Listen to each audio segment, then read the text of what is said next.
Good morning and welcome to Church at Home with Rachel for Friday, the 11th of June.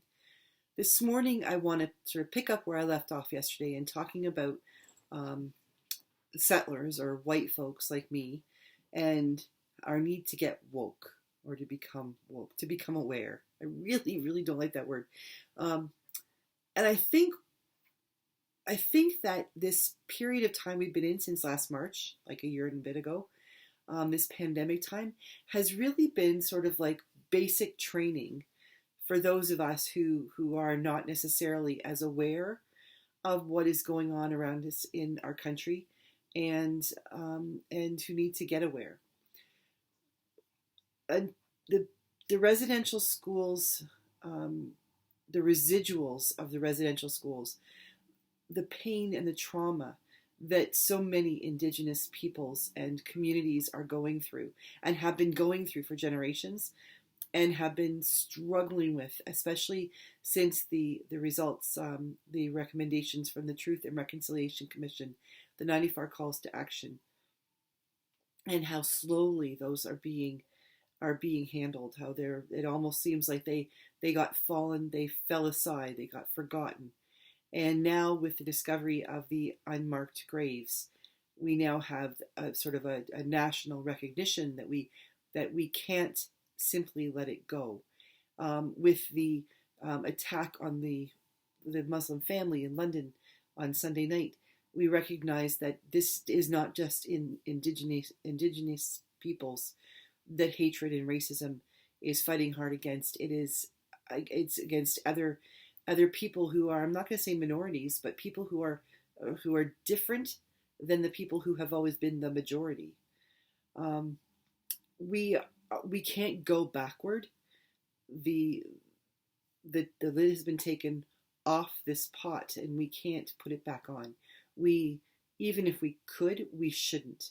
We need to become a society that stands for what it says it stands for, and we need to put our money and our feet where our mouth is and say, okay, if this is who we are as Canadians, this is who we are as people of Turtle Island, how do we bring those two understandings together, and how do we find a way to live harmoniously together, recognizing that we can't simply ignore what has happened in the past, and we can't just so easily move forward. It's not that easy.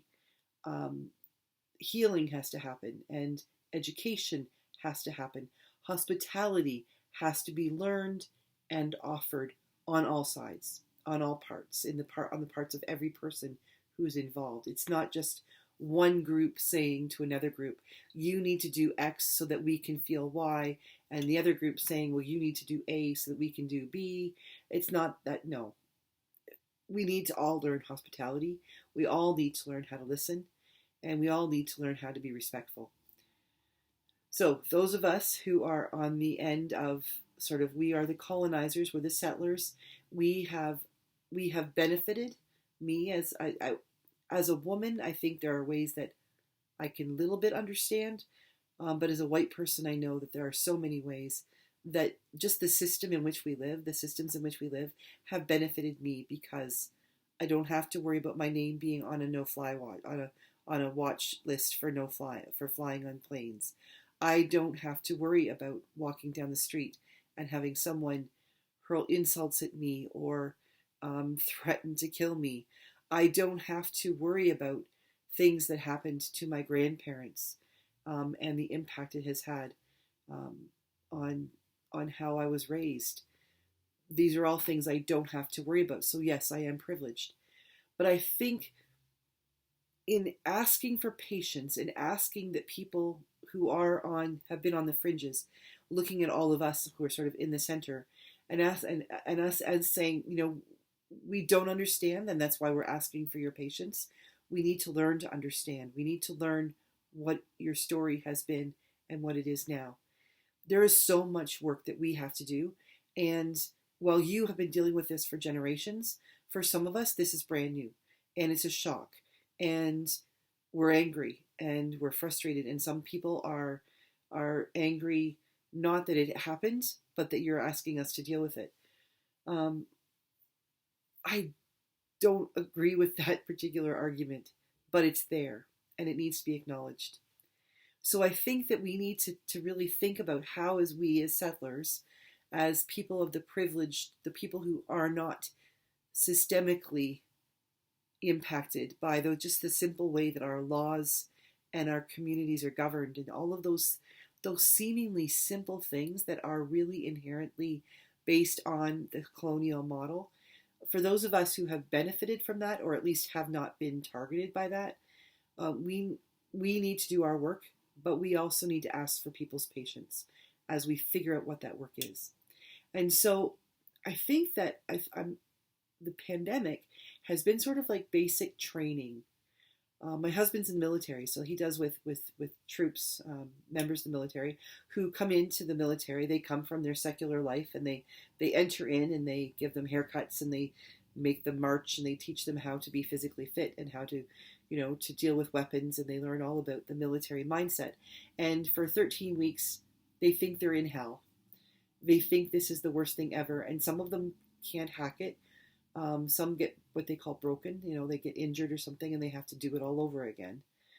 But when they graduate from basic training, they are not qualified soldiers. They still have qualifications to do, and they still have their trades training and the things that will be specific to their education as they move forward to do the job that they have said they would like to do.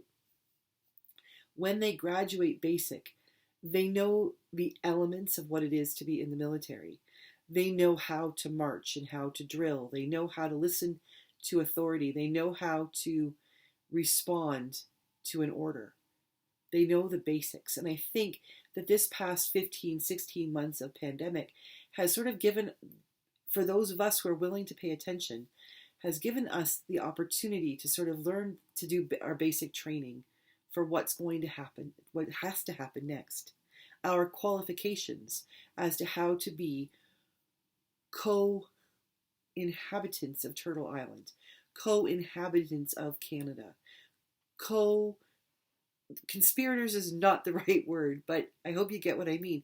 People who are working together, finding ways to bring their gifts together, to learn from one another, to continue forward in a healthy way.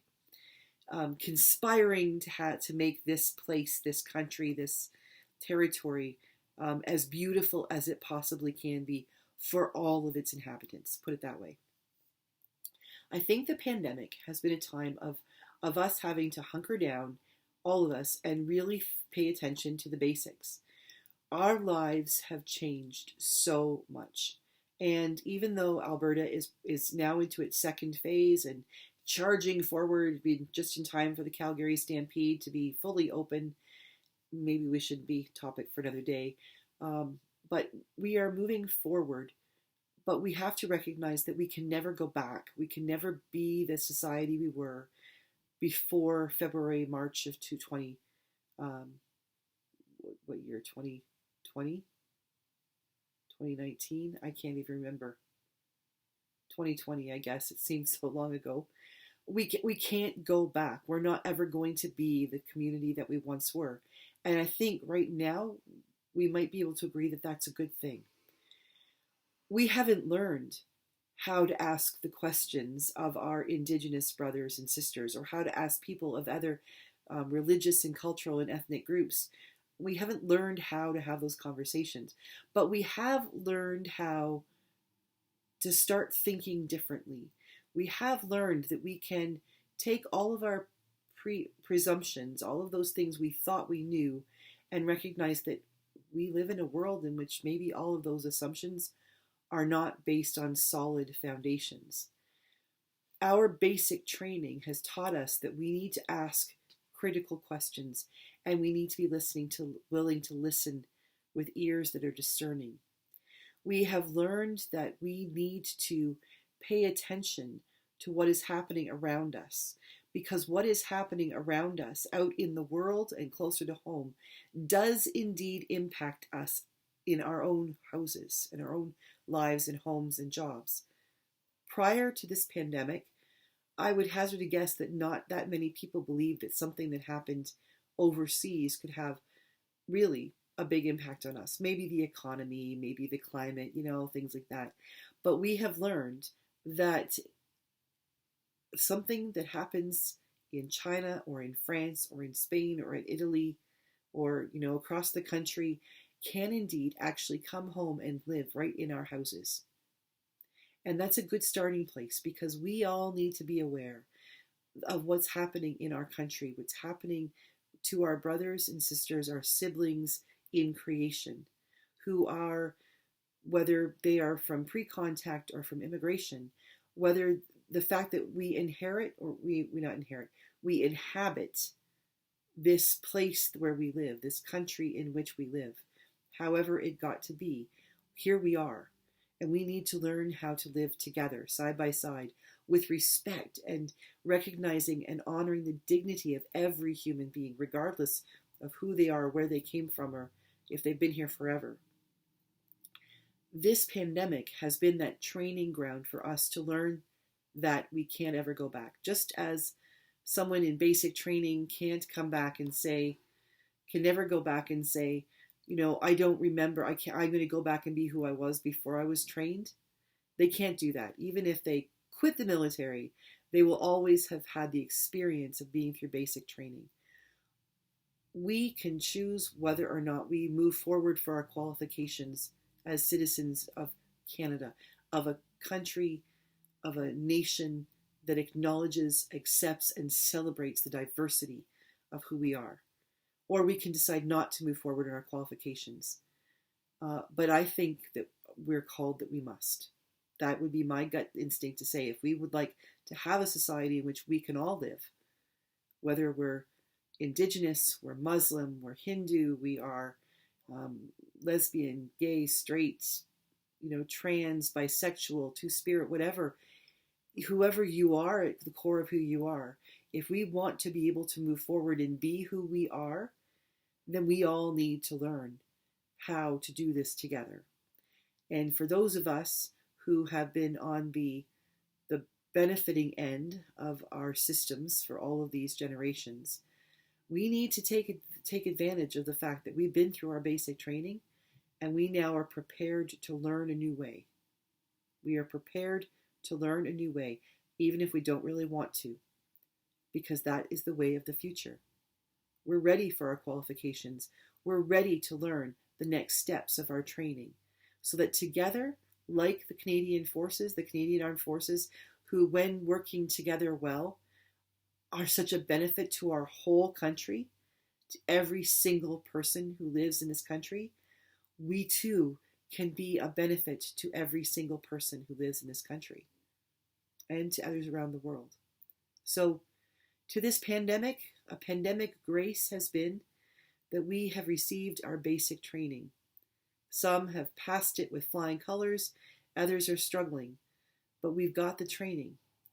Now we are prepared to continue with our qualifications. So I look forward to seeing you in class, learning, listening, being educated, and sometimes educating about our perspective as well. Have a wonderful weekend. God bless you. Be safe. Wear your mask. Be patient as we continue to open up. And just have a great weekend. And I'll see you Monday for Church at Home with Rachel, or Sunday for the third Sunday after Pentecost. God bless everybody.